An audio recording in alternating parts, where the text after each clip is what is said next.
Okay, let's unpack this.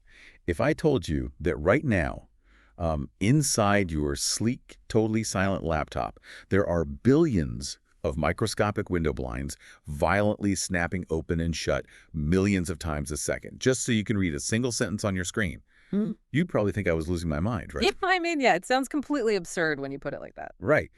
But that is exactly what is happening. Usually when we look at the devices sitting on our desks, we just see, I don't know, a mysterious black box. Yeah, just a piece of anodized aluminum, maybe some tempered glass if it's fancy. Exactly. You press a button, a screen lights up, and suddenly you have the entire internet at your fingertips. Yeah. It feels closed off, complete, like magic almost. It really does feel like magic. I mean, we interact with the glowing glass and the pixels, but we rarely stop to think about the physical, mechanical, and frankly, violent electrical reality humming just millimeters beneath the surface. We just expect the machine to work. We expect total precision without understanding the machinery. But today, for this deep dive, we are stripping away the magic. No more magic, just physics. Just physics. We are exploring the physical anatomy of our digital lives. Specifically, we're looking at the standardized cables, the physical connectors, and the internal components that make literally every single personal computer function. And to do this, we're using a really fantastic framework today. Yeah, we've been combing through the structural knowledge base used to train IT professionals. Specifically, the CompTIA A plus Core 1 and Core 2 hardware standards. Which is really the gold standard for understanding how hardware actually goes together piece by physical piece. It's not about, software or coding. Right. It's about the tangible reality of copper, silicon, and electricity. And if you've ever tried to, say, upgrade a home office, or maybe you're just trying to figure out why a brand new 4K monitor looks incredibly blurry when you plug it in. Oh, the worst feeling. So frustrating. Or if you just want to stop feeling completely intimidated by the absolute alphabet soup of tech ports on the back of your TV, this deep dive is for you.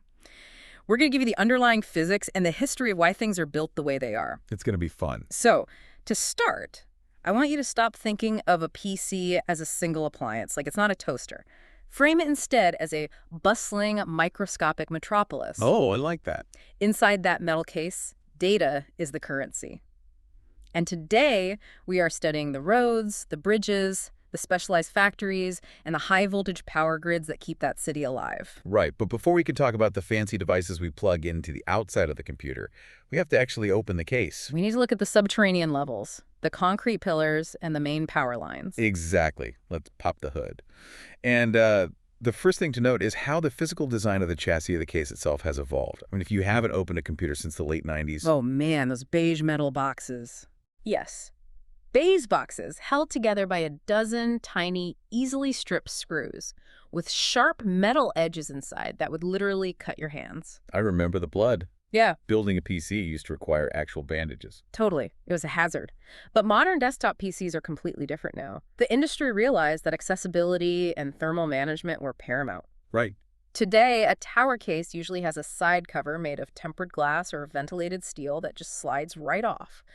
They use captive thumb screws, meaning they don't fall out and get lost in the carpet, which is great. A lifesaver. Or even magnetic latches, right? Yeah, magnetic latches are huge now. It's rarely a tools-only situation anymore. So once you get that panel off, the geography of our city becomes clear. The front panel access usually houses your media drives, the physical power switch, and the status LEDs. But the rear panel is where the real action is for connectivity. That's where the expansion card brackets are exposed, and most importantly, the socket for the power supply unit. The PSU. The PSU. Which brings us to the first massive piece of infrastructure. It takes dangerous high-voltage AC power from your wall outlet and converts it into lower-voltage DC power. Then it distributes that steady, clean power to the motherboard, the CPU, the storage drives, and the fans. Right. Now, I understand it's an adapter, basically, but why is this AC to DC conversion so physically critical?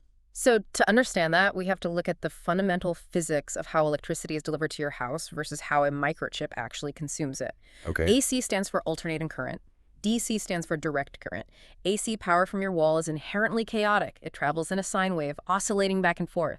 In the US, it reverses directions 60 times a second. Right, 60 hertz. Yes, 60 hertz. Now, alternating current is fantastic for traveling long distances. When power leaves the plant, it can be stepped up to hundreds of thousands of volts to travel across state lines efficiently. And then stepped down by those transformers on your street.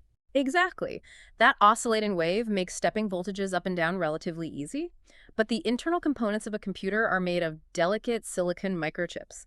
They do not want to wave. No roller coasters for silicon. None. They operate on incredibly precise, tiny voltages, often just 1.2 or 3.3 volts. So if you hit a CPU with an oscillating sine wave of electricity, what actually happens? It would fry instantly. Instantly. Instantly. A silicon transistor is essentially a microscopic switch. It needs a solid, unmoving electrical state to represent a 1 and a 0 state to represent a 0. If the voltage is constantly oscillating, the switch would flip chaotically. Right, the logic would fail. The logic fails, and the physical heat generated by that rapid, unintended switching would literally melt the silicon.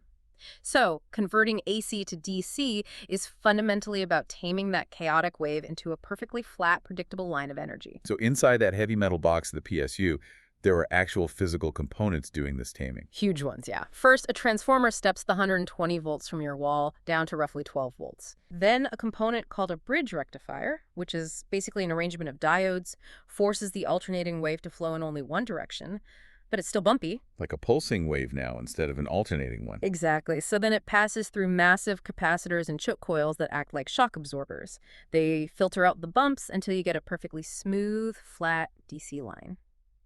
The PSU is essentially a massive buffle, taking the aggressive, noisy energy of the outside world and refining it into the clean, smooth lifeblood that the silicon requires to function. That makes perfect sense. So if the PSU is the heart-pumping refined blood to the system, that brings us to the skeleton and the central nervous system tying it all together. The motherboard. The motherboard. I noticed in the materials there are several standard form factors. You have the ATX, which is the standard size for most desktop PCs, measuring exactly 12 inches by 9.6 inches. Right. Then you have micro ATX at 9.6 by 9.6 inches. And then the tiny ones like ITX and mini ITX, which shrink down to 6.7 by 6.7 inches. Or even nano ITX at 4.7 inches. Why so many standards, and what do these acronyms actually mean? Well, the acronyms carry the history of the PC. ATX stands for Advanced Technology Extended. It was a standard introduced by Intel way back in 1995 to replace the older Baby AT standard. Baby AT. Cute name. Yeah, very 90s. But the crucial thing Intel did with ATX wasn't just standardizing the physical size. They actually rotated the layout of the CPU and the memory by 90 degrees. Really? Why? Just to make things fit differently? For airflow. In the older designs, long expansion cards would physically block the airflow from the power supply fan to the CPU.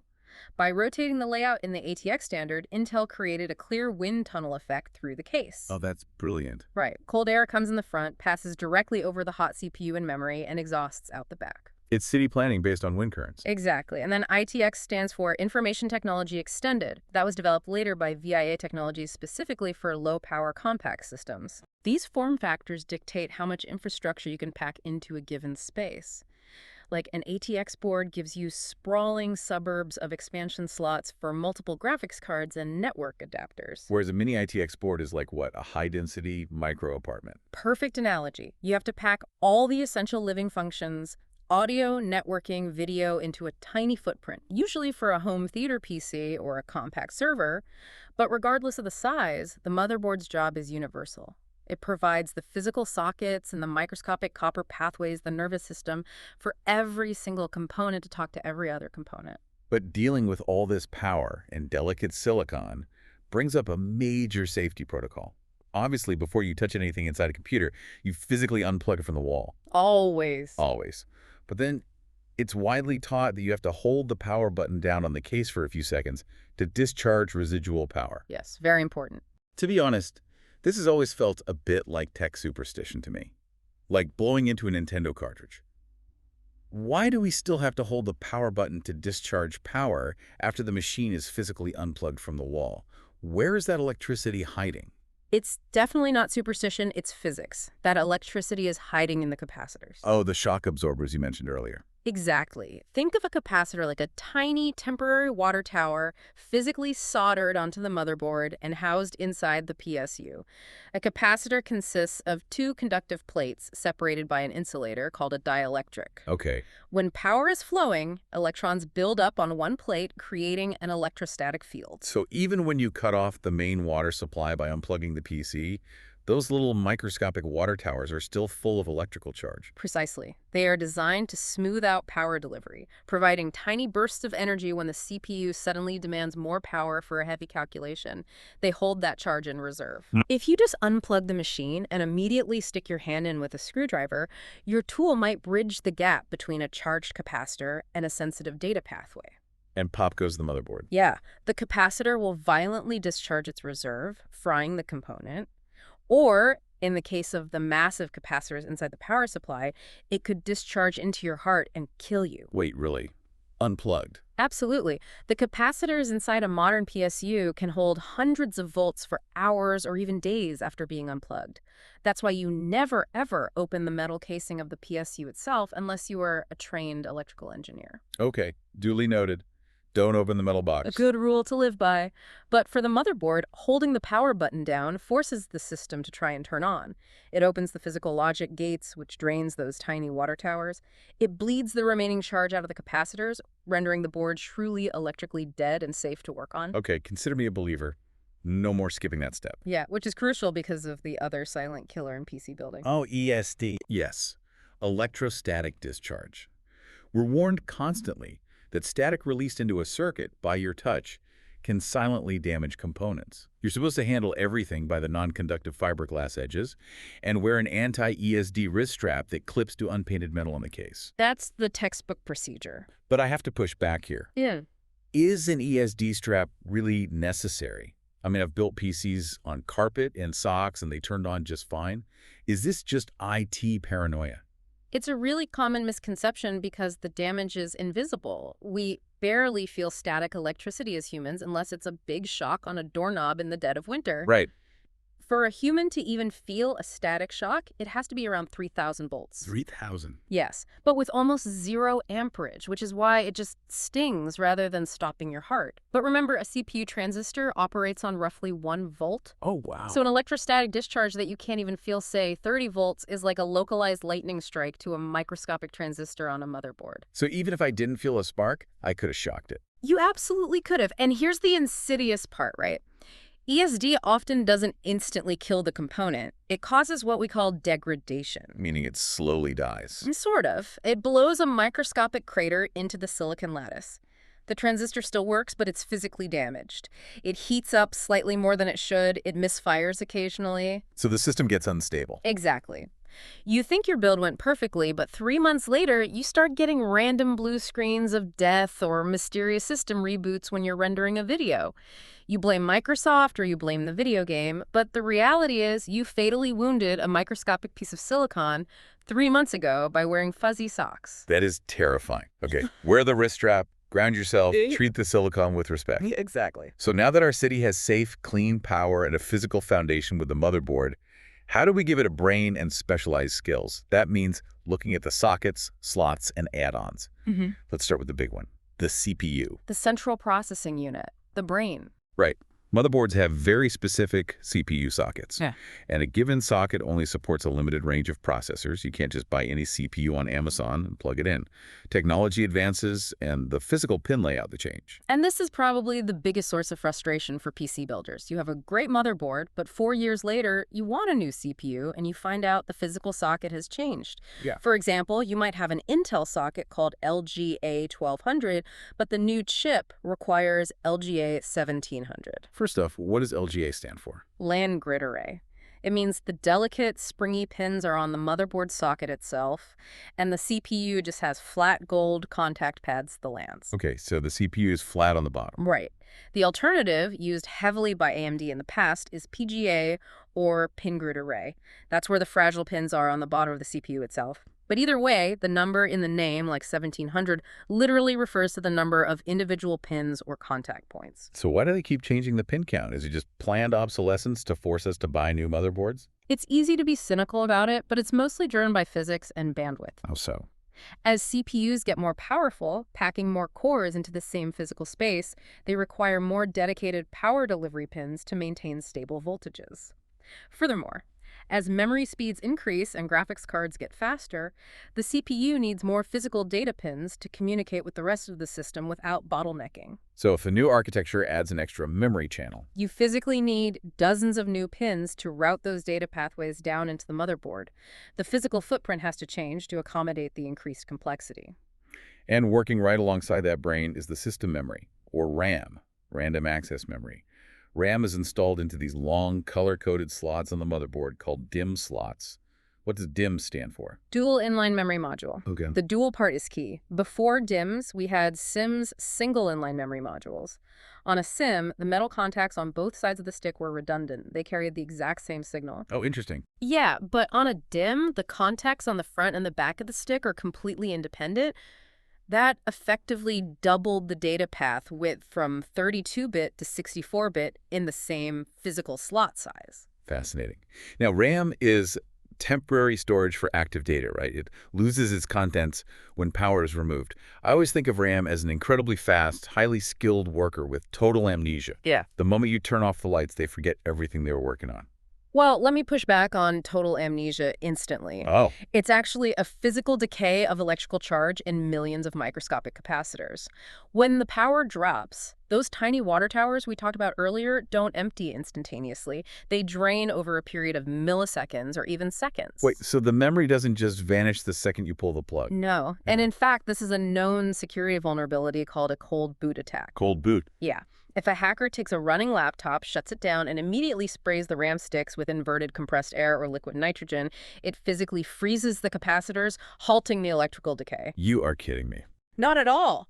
They can then pull the RAM stick out, put it in their own machine, and literally read your encryption keys or passwords out of the frozen memory before it saws and decays. That sounds like something out of a spy movie, but it's just raw physics. Just raw physics.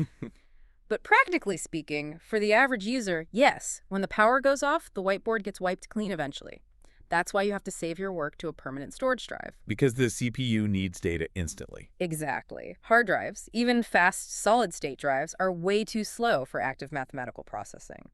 RAM is the lightning-fast whiteboard right next to the CPU's desk. Now, to get data between the CPU, the RAM, and everything else, the motherboard uses buses. Not the big yellow vehicles, but microscopic data pathways printed into the fiberglass of the board. Right. And to add entirely new functions to the computer, we use expansion slots to tap into those buses. Historically, we moved from the older PCI standard to the newer PCIe standard. And PCIe stands for Peripheral Component Interconnect Express. This represents one of the most major evolutionary leaps in computer architecture. And here's where I need you to explain the logic, because the physics of this seem completely backwards to me. Okay, let's hear it. The older PCI standard used parallel communication, while the newer PCIe uses serial communication. Right. In almost every other aspect of physical life, doing things in parallel, maybe at once, is faster than doing things in serial, one after another. Like, if I want to empty a football stadium, opening 10 doors in parallel is vastly faster than making everyone walk single file through one door in serial. Why on earth did computer engineering move from parallel to serial to get a massive speed boost? It feels counterintuitive. It does seem counterintuitive, and your stadium analogy is exactly how electrical engineers thought about it for decades. Early computer buses used parallel communication. They were sending 32 or 64 bits of data simultaneously down parallel copper wires laid side by side on the motherboard. Sounds incredibly efficient. A 64-lane highway. It was at lower speeds. Yeah. But if we connect this to the bigger picture of physical reality, at incredibly high speeds when you are pulsing electricity billions of times per second, physics gets in the way. How so? When you run parallel wires that close together and pulse high-frequency electricity through them, the electromagnetic field of one wire expands and physically interferes with the wire next to it. It induces a phantom voltage in the adjacent lane. This is a phenomenon called crosstalk. Oh, so the data in lane 1 essentially bleeds over and corrupts the ones and zeros in lane 2. Exactly. The signals become noisy.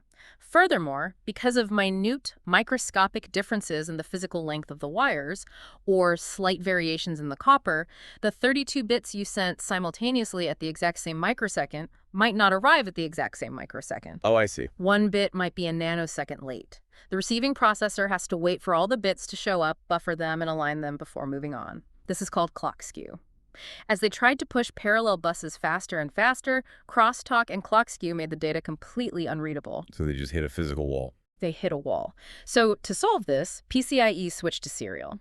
Instead of many slow, wide lanes prone to electromagnetic interference, PCIe uses highly shielded, incredibly fast, point-to-point serial links. Single file. Right. It sends the data single file, but it sends it at a blisteringly fast speed. It completely eliminates clock skew because there's only one stream to keep track of. And to eliminate crosstalk, PCIe uses something called differential signaling. What is that? For every single data path, it actually uses two wires. It sends the data signal down one wire and the exact mathematical inverse of that signal down the second wire. Okay, inverse. As they travel, any external electromagnetic noise affects both wires equally. At the receiving end, the computer subtracts the inverted signal from the regular signal. The noise cancels itself out completely, leaving mathematically perfect data. Wow, that is elegant. So it's actively noise canceling the electrical interference on the fly. But wait, we talk about PCIe using lanes designated as by 1, by 4, by 8, or by 16. If I have a massive high-end graphics card that requires a by 16 PCIe slot, is that literally 16 separate ultra-fast serial highways working together? Yes, that is literally it. And by 16 slot has 16 independent point-to-point serial connections working concurrently. Oh, okay. So you get the benefit of parallel throughput 16 discrete highways, but because each highway is a self-contained differential serial connection, they don't suffer from the crosstalk and timing issues of the old massive parallel buses. Best of both worlds. Exactly. This architecture allowed data bandwidth to absolutely explode. It's the only reason modern graphics cards can ingest enough data to render photorealistic 3D worlds or process massive AI language models in real time. Speaking of graphics cards, the GPU, the graphics processing unit, is probably the most famous expansion card. It handles the immense parallel math required for visual rendering. What else goes into these slots? We have sound cards. Now, most motherboards have built-in audio, but a dedicated sound card upgrades your audio from basic stereo to advanced 7.1 surround sound. It uses a high-end EC, right? A digital to analog converter. Right. A dedicated sound card is essentially taking the digital audio file, the ones and zeros, and converting it into an analog electrical wave that can physically move the magnets inside your speakers. Why do you need a separate card for that? Historically, dedicated sound cards were mandatory because the inside of a PC case was so electromagnetically noisy that if the motherboard tried to process the analog audio, you'd hear a constant hum and buzzing in your headphones just from the mouse moving. Oh, weird. Yeah, dedicated cards had physical shielding to protect the analog signal. Modern motherboards have gotten much better at isolating their audio components, but audiophiles still prefer dedicated PCIe cards or external DACs for pure, unadulterated sound. We also have network interface cards, or NICs. These connect you to networks via copper, Ethernet, or even fiber optics. Now, you mentioned something interesting here, link aggregation or bonding. Yes, the IE 802.3 add standard. Bonding is a trick used mostly in servers or high-end workstations. If you have an NIC with two 1 gigabit Ethernet ports, you can use software to bond them together at the driver level. So they act as one. Exactly. The operating system sees them as a single 2 gigabit pipeline. It increases your total bandwidth, but more importantly, it provides fault tolerance. If someone trips over one of the cables and rips it out, the data just seamlessly routes through the remaining cable without the network connection dropping or the video call freezing. Redundancy in our city infrastructure. Always a good idea. And finally, capture cards. These take video input from another source like a gaming console or a camera and save it as a file on the PC. The crucial distinction here is between internal PCIe capture cards and external USB capture cards. Internal cards offer significantly lower latency. Why? Because plugging directly into the PCI slot puts you on the motherboard's main highway, communicating directly with the CPU and the memory controller. No middleman. Exactly. An external USB device has to take the data, package it into USB protocols, send it down the wire, pass it through a USB controller chip on the motherboard, which then unpacks it and places it on the PCIe bus. It adds middlemen. And in computing, every middleman introduces a few milliseconds of delay. which we call latency. And that perfectly bridges us to the chaotic, messy, and fascinating evolution of external connections. Oh, buckle up. Our internal components process the data beautifully, but none of it matters if the computer can't talk to external peripherals. Mice, keyboards, external hard drives, phones. Enter the most famous and perhaps most frustrating connector in the world, the Universal Serial Bus, or USB. The legend itself. But before we get to the shapes and the speeds, we have to clarify some terminology that trips everyone up. Port versus connector. It's a classic area of confusion, even among tech enthusiasts. A port is the physical receptacle on the device. It's the hardware's external connection to its internal bus interface. Simply put, it's a hole on the computer. The connector is the physical part at the end of the peripheral's cable that actually fits into that matching port. The plug is the connector, the socket is the port. Yeah. Got it.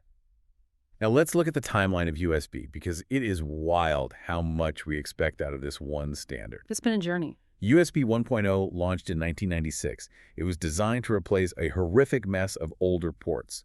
Serial ports for mice, parallel ports for printers, PS2 ports for keyboards. USB 1.0 offered speeds of 1.5 megabits per second, up to 12 megabits per second. Pretty slow by today's standards. Definitely. Then, in the year 2000, USB 2.0 bumped it to 480 megabits per second. This was the era of the first iPods. It made syncing music actually viable.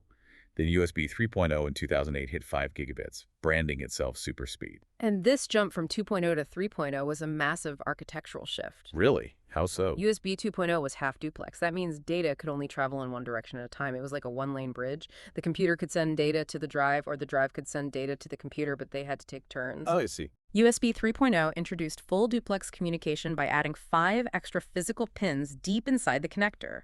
Suddenly, it was a 2-lane highway. Data could flow in both directions simultaneously, which drastically reduced wait times. From there, the speeds just start stacking. USB 3.1 hit 10 gigabits in 2013. USB 3.2 hit 20 gigabits. Yeah. And finally, USB 4 in 2019 unified with Intel's Thunderbolt 3 standard to push up to 40 gigabits per second using only the Type-C connector. That's incredible growth. From 1.5 megabits to 40,000 megabits per second in just over 2 decades. But this compounding complexity of USB is a fascinating case study in technology standards. It tried to be a universal bus, but in its quest for universality, it resulted in massive physical fragmentation. It became the exact opposite of universal. Right. It felt like for a decade, USD stood for, usually spells bother, because you had a drawer full of different cables. Oh, the dreaded cable drawer. We all have one. Let's talk about the physical shapes. Type A is the classic rectangular one for hosts, the one on the computer. And this has a famous physical asymmetry problem. Ah, Schrodinger's USB. Exactly. Yeah. You try to plug it in, it doesn't fit. You flip it over, it still doesn't fit. You flip it back to the original orientation, and it slides in perfectly. Why was Type A designed like that? Type A has a solid block of plastic filling exactly 1/2 of the inside of the metal rectangle, housing the 4 copper pins. The corresponding port on the computer has a plastic block on the opposite side. They only mate one way. But why not make it symmetrical from the start? The design was chosen because it was incredibly cheap to manufacture and physically robust. It's very hard to bend those pins. But user experience definitely took a backseat to manufacturing costs. Then you had Type B, which is that weird, chunky square one with beveled top corners, used almost exclusively for heavy printers, scanners, and audio equipment. Right. Then things got small as phones entered the picture. We had Mini B, which you saw in early digital cameras and MP3 players, but Mini B failed and was quickly replaced by a Micro B. Mini B had a physical flaw in its retention mechanism. The physical act of plugging it in and pulling it out wore down the internal springs very quickly. Oh, so it just got loose over time. Yeah, exactly. Micro B was engineered specifically to be thinner, but more importantly, to have a much higher insertion life cycle.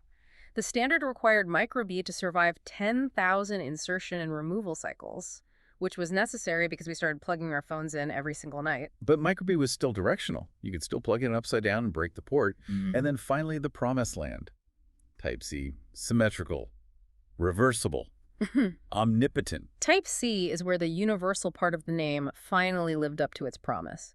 It uses 24 pins in a symmetrical layout. It doesn't matter which way you plug it in. The controller chip inside instantly detects the orientation and routes the data to the correct pins. It's beautiful. But it's not just about the shape. Type-C brought in alternate modes. A Type-C connector can carry standard USB data, but the internal pins can be dynamically reassigned to carry native DisplayPort video, Thunderbolt PCIe data, and a massive amount of electrical power. Let's talk about that power.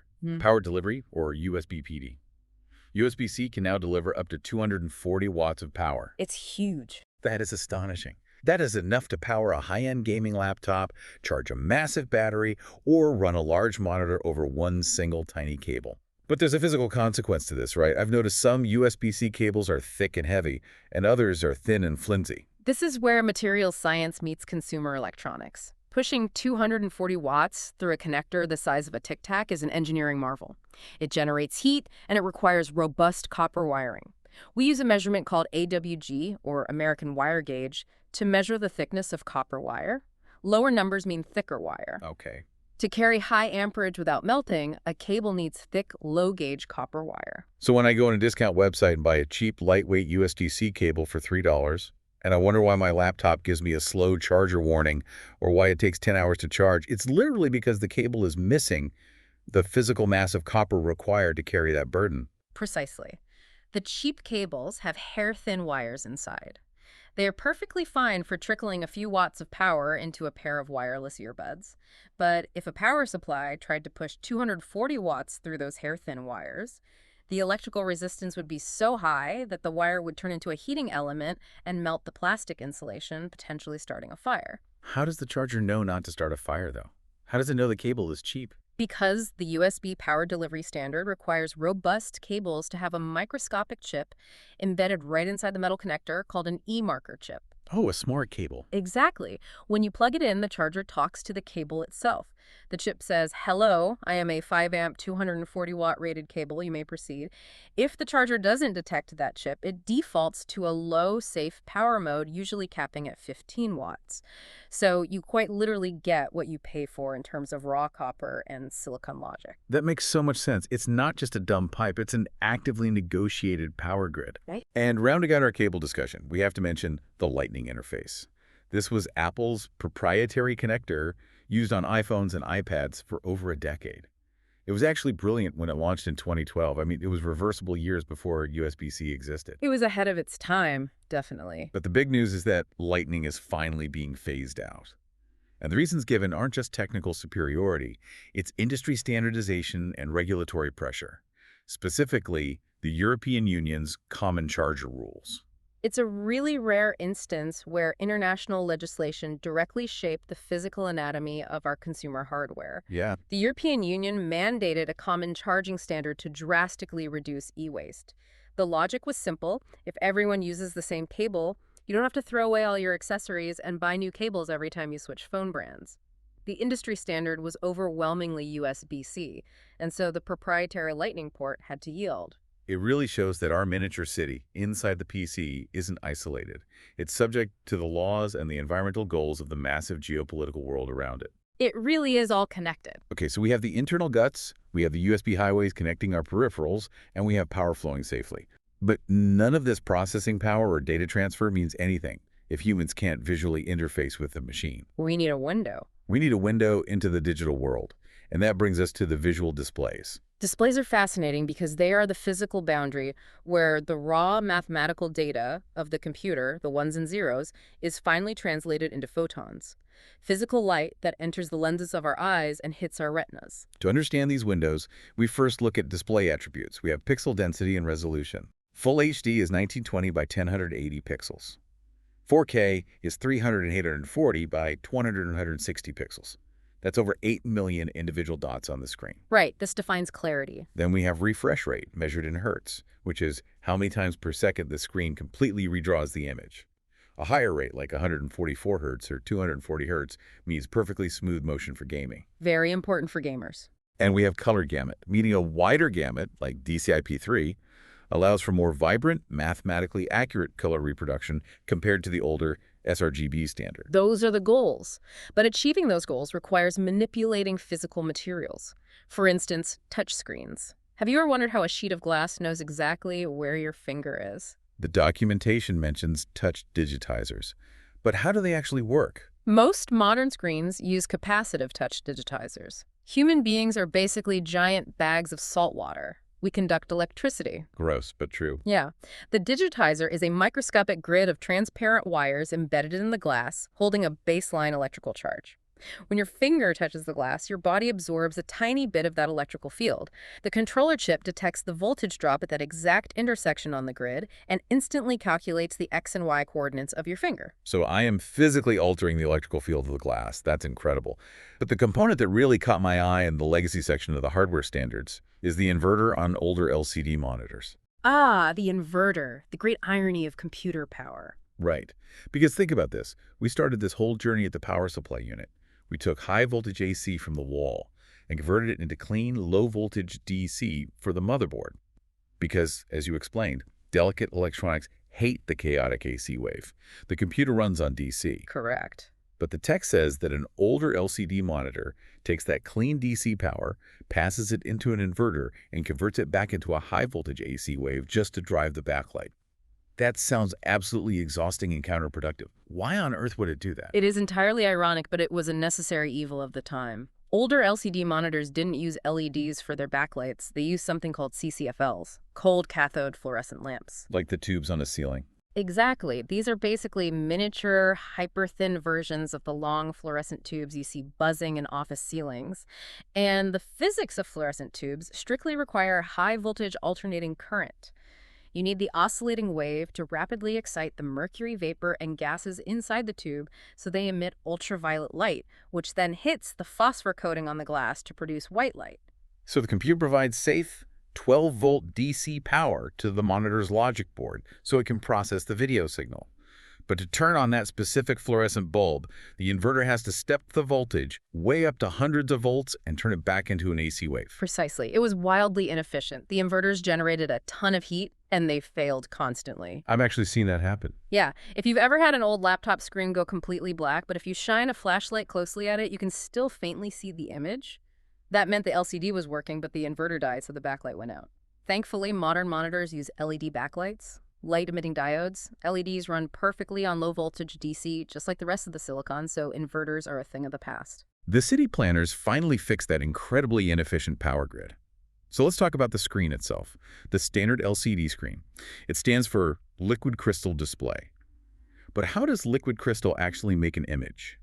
This brings us back to your opening thought about microscopic window blinds. There is a solid white LED backlight always shining behind the screen. It was constantly on. To make a pixel red, green, or blue, or to make it black, the monitor has to selectively block that white light from passing through tiny colored filters.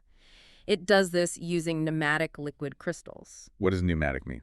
It means the molecules in the liquid tend to align themselves parallel to each other, like logs floating down a river.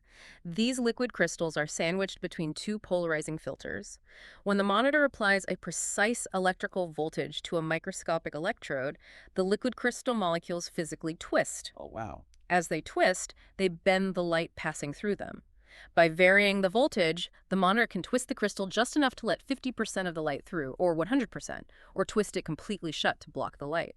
Millions of microscopic window blinds opening and closing 60 or 144 times a second. And the hardware standards specify 3 distinct variations of these panels. First, TN, or twisted pneumatic. Here, the crystals twist exactly 90 degrees between the electrodes. Right. The advantage of a TN panel is a very fast physical response time, which gamers love because it eliminates motion blur. But the downside is terrible viewing angles. If you look at an older laptop TN screen from the side or from above, the colors invert and look washed out and horrible. Why? Because the blinds in a TN panel don't close perfectly uniformly across the entire microscopic chamber. When viewed straight on, the light is blocked. But from an angle, light leaks out through the physical gaps in the twisted crystal structure. To solve that, we got IPS, or in-plane switching. Yeah. In an IPS panel, the liquid crystals align parallel to the glass screen rather than twisting perpendicular to it. This provides superior color accuracy and incredibly wide viewing angles. It looks perfect from anywhere in the room. Yeah, they're beautiful. But the trade-off is a slower response time compared to TN, because moving the molecules in that parallel plane physically takes a few extra milliseconds. And finally, VA, or vertical alignment, where the crystals align vertically relative to the glass. It's a middle ground compromise.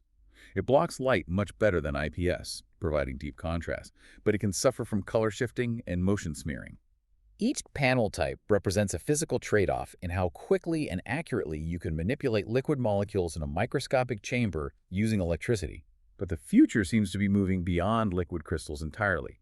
The modules contrast all of those LCDs with next-gen displays, specifically OLED, which stands for Organic Light Emitting Diode. OLED is fundamentally different. Instead of a solid backlight and millions of twisting window blinds, every single microscopic pixel in an OLED screen is its own individual light bulb. Yes. When OLED wants to show the color black, it literally turns that pixel's electrical power off completely. Which is why OLEDs are praised for having true blacks and infinite contrast. With an LCD, even when the liquid crystal window blind is shut as tight as physically possible, some of that massive, always-on backlight bleeds through. That's why an LCD monitor displaying a black screen in a dark room actually looks dark gray. Exactly. OLEDs achieve perfect black because the pixel is emitting 0 photons. It is an absolute absence of light. But there is a catch. The standards note there is a risk of burn-in with OLEDs. Yes, the organic part of OLED is the key here. The carbon-based materials that emit the light physically degrade over time as electricity passes through them. If you leave a static image on the screen like the Windows tax bar or news channel ticker at the bottom of a TV, those specific pixels are working harder than the pixels around them. They degrade faster. Right. Over time, even when you change the channel, you can see a ghost image of that ticker permanently burned into the screen because those pixels have lost their peak brightness. Uneven degradation. And the alternative to OLED mentioned is Mini LD. This keeps the LCD window blinds, but instead of one giant backlight, it uses thousands of tiny, localized LED zones behind the screen. If a section of the screen needs to be black, it just turns off the backlight for that specific zone. Right. You can get incredibly bright without the risk of organic burn-in. But because it still relies on blocking light, you can sometimes get a halo effect around bright objects on dark backgrounds. It's a fascinating arms race in physics and material science right now. Do we perfect the individual organic light bulb, or do we perfect the microscopic liquid blind? So how do we actually get the video signal from our PCIe graphics card out to these incredible displays? We need the video highways. The materials highlight HDMI and DisplayPort as the dominant standards. HDMI is everywhere, from TVs to projectors. It carries high-definition audio alongside video, and it supports HDCP. High bandwidth digital content protection. Which is the encryption that stops you from pirating a Netflix stream. DisplayPort is more PC-centric. It uses a packet-based data transmission system, almost like a network connection, which allows it to support insane resolutions and refresh rates. It also supports a really cool feature called MST, or multi-stream transport.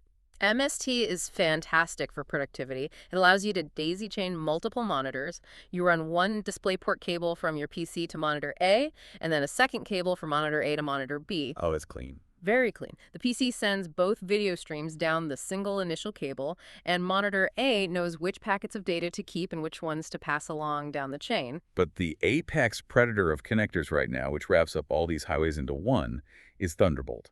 Yes. Developed by Intel and Apple.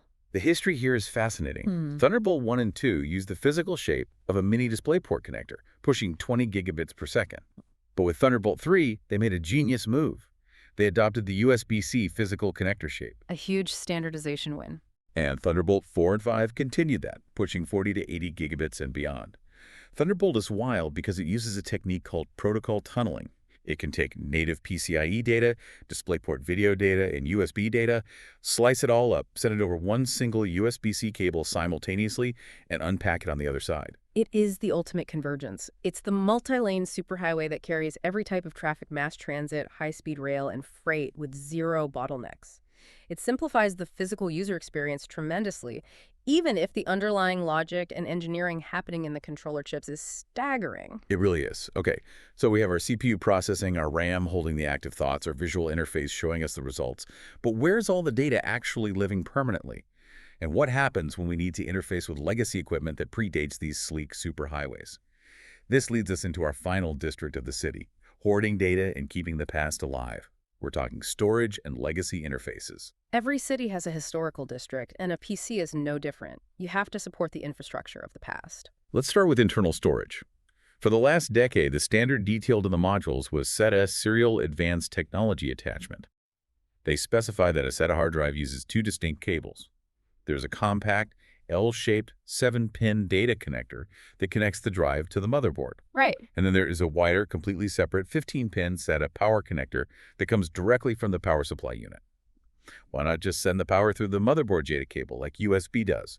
Because spinning a physical mechanical hard drive, a stack of metal platters rotating at 7,200 RPM, requires a 12-volt motor. The motherboard handles delicate 3.3-volt logic traffic. It doesn't want the burden or the electromagnetic noise of providing raw 12-volt high-amperage wattage to spin a motor. That heavy lifting comes straight from the PSU. That makes sense. Keep the heavy industrial power separate from the delicate data lanes. Now, the newer storage standard mentioned completely changes this. The M.2 interface. M.2 NVMe SSDs are tiny little wafers of flash memory, about the size of a stick of gum. They don't use cables at all. They plug directly into a dedicated slot on the motherboard, drawing both data and power through that single slot. And this is a paradigm shift, not just physically but logically. NVMe stands for Non-Volatile Memory Express.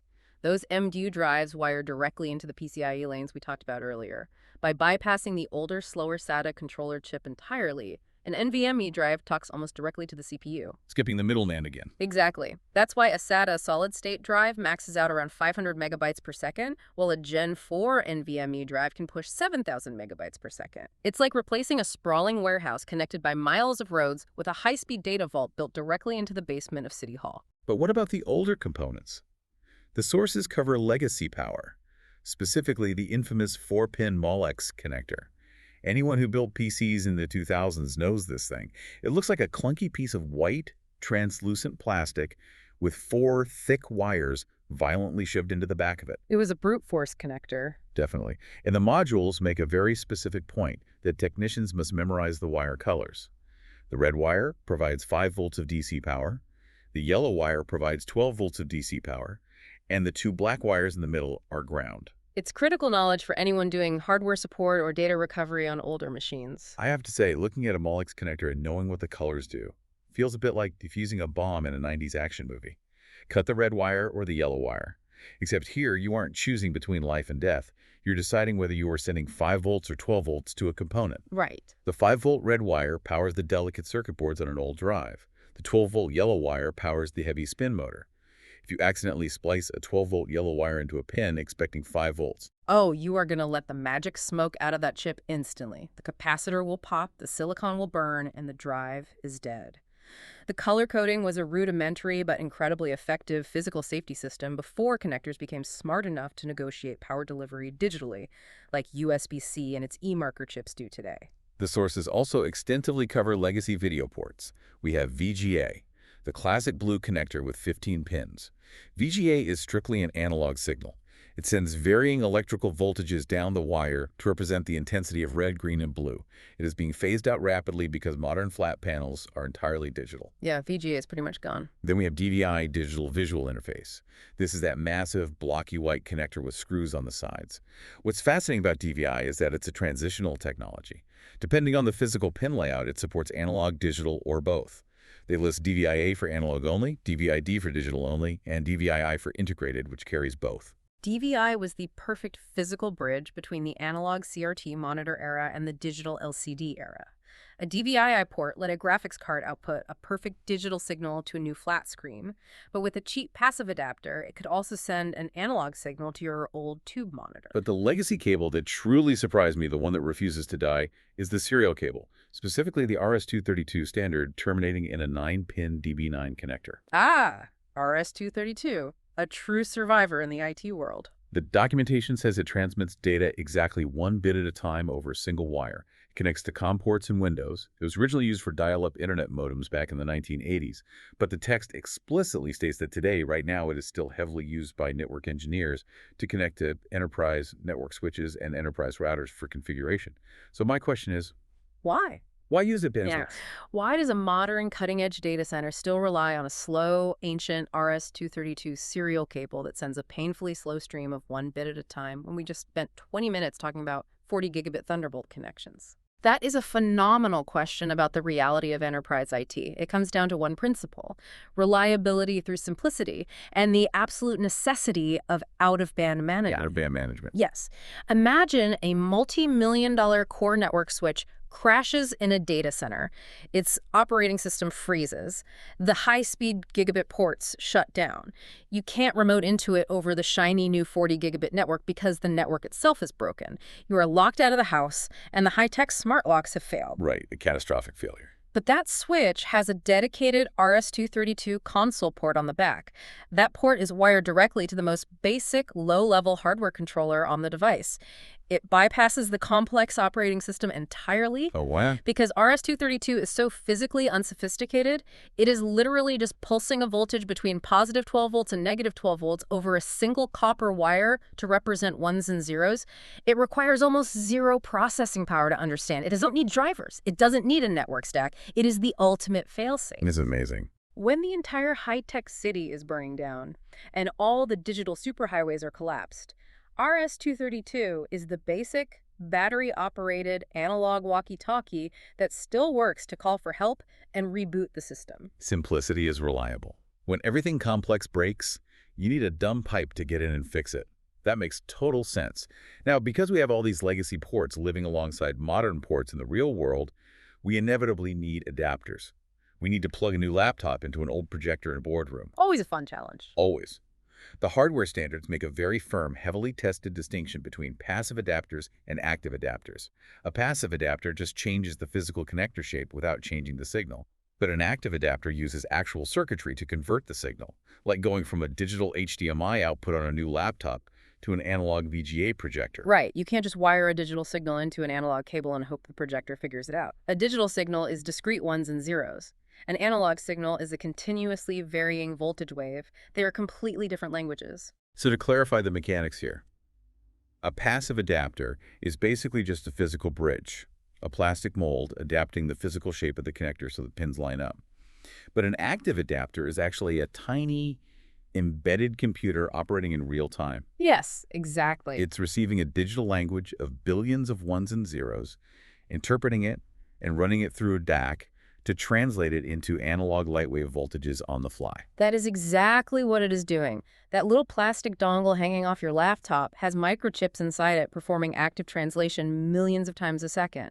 It requires electrical power to run that chip, which it usually steals directly from the HDMI port. That's crazy. It's why active adapters are physically bulkier, why they get a little warm to the touch, and why they cost $40 instead of $4.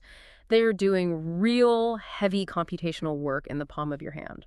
That is wild to think about. We take that translation completely for granted when we plug it in for a PowerPoint presentation. We really do. Okay, as we bring this deep dive in for a landing, let's look at the immense physical journey we've taken through our miniature city. We started by looking at a PC as a mysterious black box. We stripped it down to its foundations. We traced the physical path of power from the chaotic, high-voltage, oscillating AC wave of the wall outlet through the life-giving transformers and rectifiers of the power supply unit, spreading perfectly clean, flat DC power across the specialized zoning of the ATX motherboard. And then we explored the physics of how components actually communicate. We watched the evolution from the old parallel buses, which collapsed under the weight of electromagnetic crosstalk and clock skew, to the highly shielded, noise-canceling, ultra-fast serial highways of PCIe lanes utilizing differential signaling. We tracked the chaotic, messy evolution of external ports, watching USB morph through half a dozen physical shapes and speeds. We saw it grow from a meager 1.5 megabits on a one-way street all the way up to the full duplex, 40 gigabit, 240-watt powerhouse that is USB-C, complete with embedded silicon e-marker chips negotiating power delivery. What a glow-up. Truly. We saw how liquid crystal molecules physically twist to act as microscopic window blinds, and how self-illuminating OLEDs degrade over time, translating all that invisible data into photons our eyes can actually see. And we paid our respects to the resilient, fail-safe legacy of the RS-232 serial cable, the walkie-talkie of the IT world. It is a staggering, brilliantly engineered ecosystem. And the goal of understanding these standards is empowerment. Hopefully the next time you plug your phone in or you reach behind your desk to hook up a second monitor, you won't just see a frustrating mess of black cables. Right. You'll see the hidden logic behind the shape of the plug, you'll understand the literal copper mass dictating the thickness of the cable, and you'll appreciate the decades of physical engineering, trial and error, and even international legislation that led to that exact connection working flawlessly. You'll see the miniature city working exactly as it was designed to. You'll never look at a 4-pin Molex connector without thinking about the red and yellow wires again. Yep. But before we go, looking at all this source material got me thinking about the trajectory of all this physical engineering. Where we're headed next. Yeah. We've spent an hour talking about cables and ports. But we've seen physical ports consolidate from dozens of different weird shapes into basically just one standard, USB-C. We've seen data speeds increase exponentially. But as magnetic wireless charging gets more efficient and powerful, and as Wi-Fi 7 data transfer speeds begin to genuinely rival the bandwidth of physical cables, are we heading toward a future where the cable and connector itself becomes a complete legacy artifact? It's a very real possibility. We are already seeing smartphones being designed with fewer buttons and ports. The ultimate goal of industrial design has always been seamlessness. Exactly. Will the computers and phones of the next decade be completely sealed, portless glass, and titanium monoliths? A device where the very concept of plugging something in physically feels as ancient, clunky, and dangerous as deciding whether to cut the red or yellow wire on a 90s hard drive. It's definitely plausible. Something to think about next time you struggle to plug a cable in behind your couch. Until next time, keep exploring the hidden systems around you.